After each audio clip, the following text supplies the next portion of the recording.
Ini dibawa ke ranah politik dan kebijakan pemerintah. Gini, kalau saya melihat, saya ini alumni PKU, Program Kader Ulama MUI. Di situ dijelaskan. Dari dulu sih Pak, Muhammadiyah itu Ahmadiyah ya. Ahmadiyah itu sebenarnya ada yang Qadian, ada yang Lahore. Udah tahu apa belum ini bedanya Qadian sama Lahore? Belum ya? Nah, yang Qadianiyah ini yang diklaim sesat. Yang Lahore itu yang tidak sesat. Kenapa? Itu dibahas panjang karena selalu jadi polemik. Qadian ini, yang Qadianiyah ini itu mengakui siapa? Pemimpin Ahmadiyah ini ya, pemimpin pencetus Ahmadiyah ini adalah nabi. Ya kan, nabi. Ya jelas itu melanggar Quran, melanggar ijma. Ya kan? Wama Muhammadun aba ahadin mirijalikum walakin Rasulullah wa khataman nabiyyin. Itu jelas. Nah, ada yang Lahore, yang di kota. Bahkan bukunya itu diadopsi dan diterbitkan oleh Departemen Agama. Kalau dulu bapak-bapak punya kitab terbitan DKI Darul Kutub Islamiyah Jakarta, itu judulnya Quran Suci. Itu karangan Maulwi Muhammad Ali. Maulana Muhammad Ali itu tokoh Qadian atau tokoh Lahore yang pemikirannya sejalan dengan Bukhari dan Muslim, mengikuti pembaharuannya Muhammad Iqbal. Itu. Jadi yang disesatkan itu bukan kemudian semua Ahmadiyah, tapi Ahmadiyah yang ikut Qadian. Nah, itu pertama. MUI loh ya Pak ya. Saya ada di situ. Dosen-dosen yang membuat fatwa, profesor-profesor yang membuat fatwa itu menjelaskan seperti itu. Terus kemudian soal kebijakan. Kebijakan-kebijakan yang kayak seperti itu dilontarkan oleh seorang pejabat itu untuk mengetes rakyatnya ini masih punya nurani apa enggak. Gitu loh. Rakyatnya masih punya nurani apa enggak. Gus Dur dulu pernah melegalkan atau mencabut TAP MPR tentang PKI. Tapi nyatanya itu ditentang oleh rakyat kan. Ya akhirnya kan enggak berkutik. Nah kalau memang ini kemudian mau digulkan, karena di belakang Ahmadiyah itu juga ada sekutu. Kantor pusatnya di mana Pak? Inggris. Dan selalu dilindungi itu. Itu salah satunya alat ya seperti ISIS gitu loh Pak. Alat untuk memecah belah Islam. Lah kalau mereka misalnya diberondong habis kayak gitu, nanti HAM yang salah. Nah itu banyak titipan kayak gitu itu. Banyak titipan. Loh kalau saya ngomong kayak gini kan menghasut namanya. Tapi kenyataannya memang kantornya di Inggris. Gitu. Nah maka dari itu ini kan cuma dilontarkan saja, belum keluar sebagai keputusan. Begitu.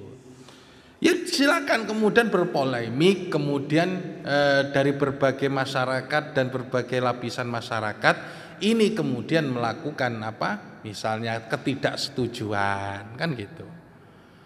Kemudian antara bunga bank halal sama bunga bank haram, terus apa? Zakat dengan menggunakan itu fatwa berubah-berubah.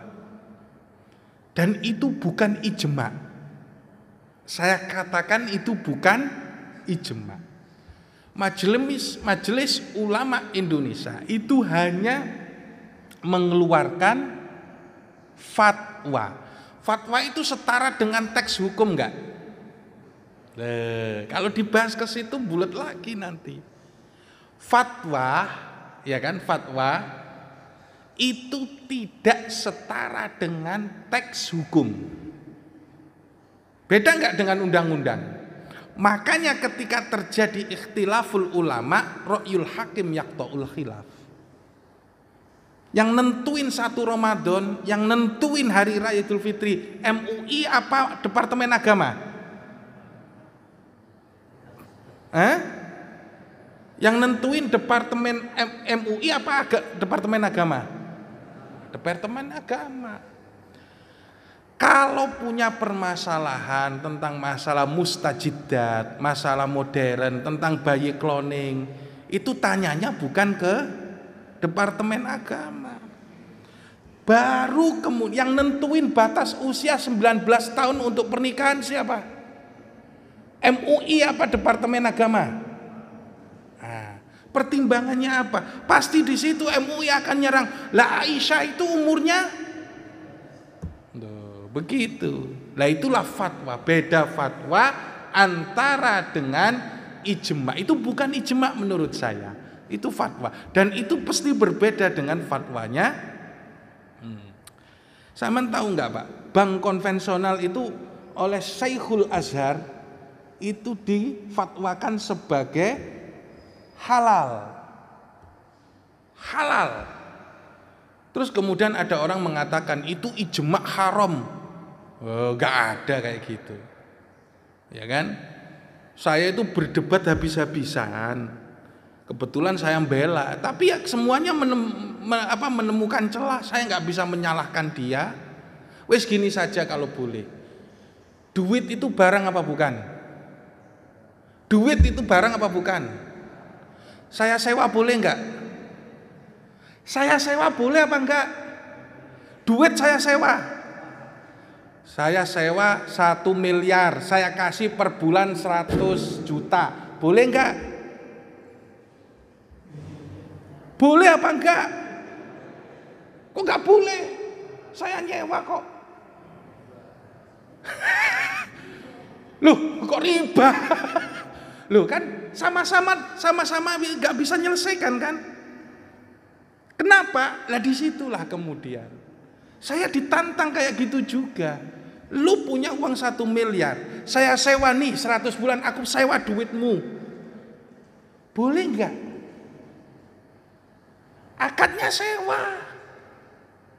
Ayo mikir tuh kondi sampean. Apa bedanya duit sama barang?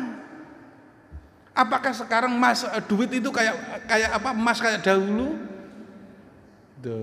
Ayo mikir lagi. Kan gitu. Karena apa? Saya mengeluarkan dalil didebat oleh dia. Tunjukkan kepada saya kalau penentuan bunga di muka itu ada dalilnya di dalam keharamannya.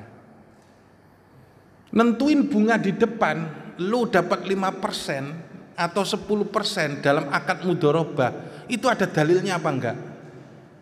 Begitu. Ya saya jawabnya, dipikir-pikir ini dalilnya umum karena akan mengakibatkan madharat dan gharar. Kalau ente ngarang kayak gitu semuanya akan madharat gharar.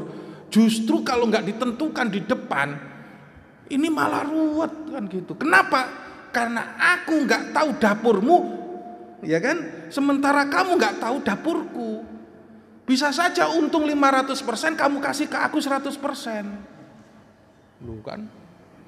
Bolong juga kan katanya Asy'ari. Akhirnya saya ya udah, saman bener, saya juga bener kan gitu. Sama-sama ngakuin ijtihadnya. Jadi di dalam kaitan ini, kaitan ijtihad itu pasti ada sisi kalahnya, ada sisi menangnya. Dan fatwa MUI itu bukan ijma ulama. Barangkali wadah silaturahim, ya kan, Tapi ya kan, tapi itu bukan ijma ulama. Ijma yang sepakat itu sudah ditulis oleh Ibnu Sirin di dalam kitab Ijma. Dan itu menyangkut para sahabat. Setelah para sahabat dan kurunnya ke sini, itu sudah nggak ada yang disebut dengan ijma, kan gitu. Tinggal sedikit lagi. Yang sering nimbul permasalahan ini isrok dan satah di dalam tasawuf.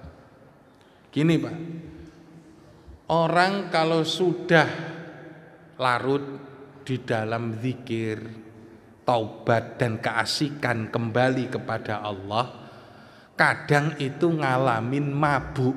Tahu mabuk?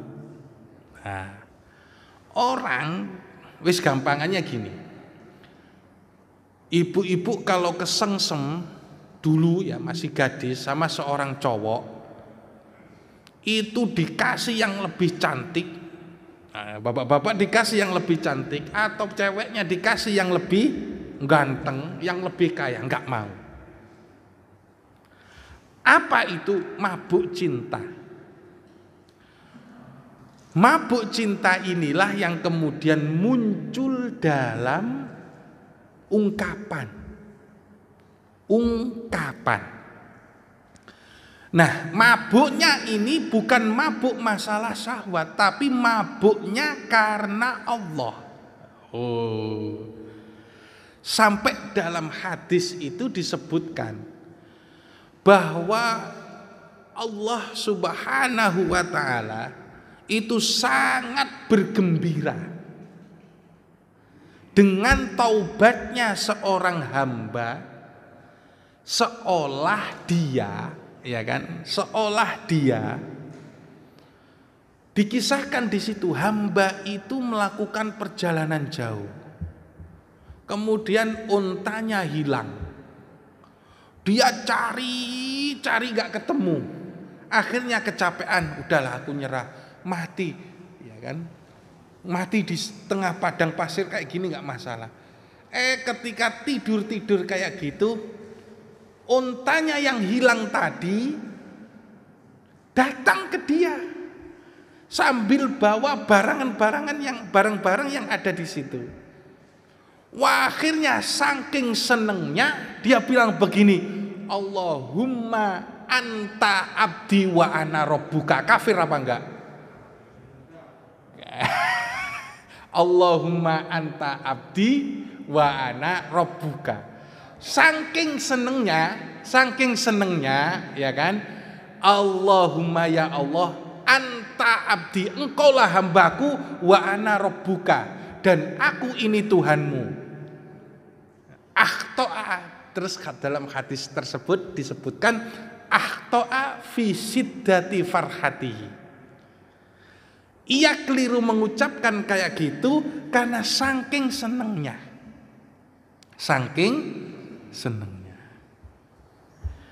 Nah, kayak gitu ada hukumnya enggak?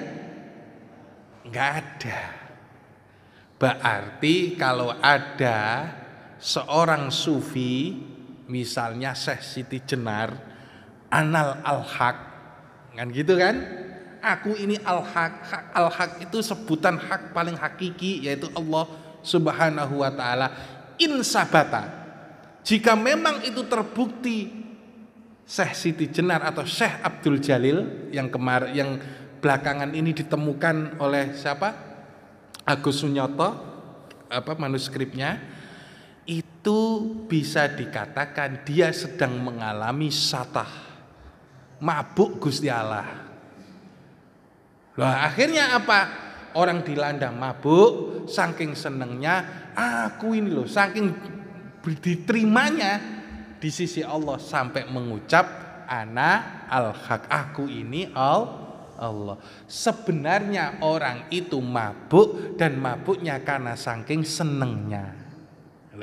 Ada hadisnya. Hadis yang saya bacakan tadi itu hadis riwayat Bukhari dan Muslim. Ya, itu isrok, ya kan? Isrok. Kalau keramat itu sesuatu yang di luar jangkauan kodrati. Tanpa seorang wali itu sudah wajar. Kenapa? Sesuatu yang di luar kodrat itu bisa terjadi kapan saja dan kepada orang siapa saja. Di dalam Al-Quran disebutkan yang paling terkenal itu paling sering dibaca karobatnya Khidir atau Khodir, ya kan? Kemudian Maryam, kemudian Ashabul Kahfi, ya kan? Nah, itu kaitannya dengan keramat. Bedanya kalau keramat adikodrati, kejadian yang di luar nalar dan di luar adat ini itu dihasilkan dari keistiqomahan dan amal baik. Istiqomahan dan amal baik. Nah, ada juga yang kemudian disebut dengan istidraj. Apa itu istidraj? Istidraj itu sudah kafir tambah sugih pisan. Siapa itu? Fir'aun. Ya kan? Namrud. Ya kan?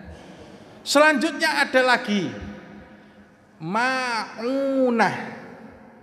Ma'unah. Ada nenek-nenek pengawal doa nur buat. Saya diceritain dari mbah saya. Ada nenek-nenek pengamal doa nur buat. Ternyata dia nyebrang ke jalan, ada trek fusuh gandeng.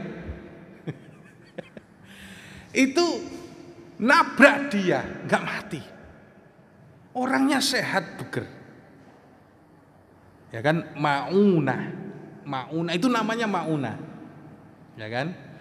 Ada kemudian ibu yang punya istiqomah, baca yasinnya 41 kali, 41 kali, itu jadi tuan tanah di Kemayoran tahun 70-an, tahun 60-an. Kalau kenal namanya Haji Jamil. Itu ternyata yang jadi sikapnya itu Haji Jamil kan gitu. Istrinya itu ahli 41 kali Yasin. Begitu. Sampai sekarang tanahnya itu enggak apa. Wah, gitu. Nah, ada lagi untuk membuat sebuah yang di luar adikodrati. Itu ada yang disebut dengan irhas. Irhas itu tanda kenabian yang orang ini belum muncul sebagai nabi tapi selalu dilindungi. Nabi Muhammad dilindungi. Nah, mestinya dia kan sudah dibunuh sama orang-orang Yahudi. Karena apa? Dendamnya kan kesumat. Karena di Taurat dan Injil sendiri sudah ada. Begitu. Nah, yang terakhir yang bisa dipelajari ilmu, karena dia ilmu, itu sihir. Sihir itu macam-macam. Hipnotis itu gendam, ya, kalau bahasa Jawanya gendam itu sihir. Kemudian ada lagi yang disebut dengan ilusi, sihir ilusi. Anda kalau melihat Deddy Corbuzier bisa menebak kartu Anda, kan gitu kan? Itu menggunakan ilusi. Perhatian indera Anda dilewatkan, kemudian Anda disulap lah istilahnya, kan gitu. Sihir itu juga menggunakan kecepatan tangan. Seret, duit, kan gitu kan? Nah, sihir, ya kan? Itu ada yang menggunakan ruh alawi, ruh atas. Nah, ini yang agak banter ini. Sihirnya Persia atau sihirnya Banyuwangi, Pasuruan dan sebagainya. Santet kan gitu. Ya kan? Maksudnya apa? Roh junudun mujannada. Itu diajak ngomong, diajak membantu supaya membantu saya, kan gitu. Terus ada lagi jin yang diajak bantu itu adalah siapa? Jin bawah. Ya kan? Itu urusannya jin bawah, jin atas kan gitu. Saya bisa ngomong ini ada kitabnya loh, Bu. Fakhrur Razi dalam kitab Al-Kabir itu ada 12 jenis sihir. Ada pula yang menggunakan tolasim. Tolasim itu hitungan. Dilihat sionya apa, rasinya apa, ya kan? Posisinya pada hari di mana, kan gitu. Habis itu pakai hitungan, oh wateknya ini air, tanah apa, api. Wis gak usah dicatat, Bu. Cerita aja. Gak ada gunanya. Karena kemarin itu saya tahu kan gitu. Ada orang yang ahli kayak gituan. Rahasia semuanya itu apa sih ternyata kan gitu. Untuk ilmu sihir rahasianya cuma satu. Wa ma hum bidori nabihi min ahadin illa biidnillah. Sihir itu bisa manfaat, bisa madharat kalau atas dasar izin Allah. Makanya kalau sihir itu lawannya tawakal, nyerah, itu biasanya kalah sihirnya. Loh, setelah saya kayak gitu itu Pak, 2 minggu langsung meninggal orangnya. Padahal dia ahli ilmu hikmah. Ahli ilmu hikmah.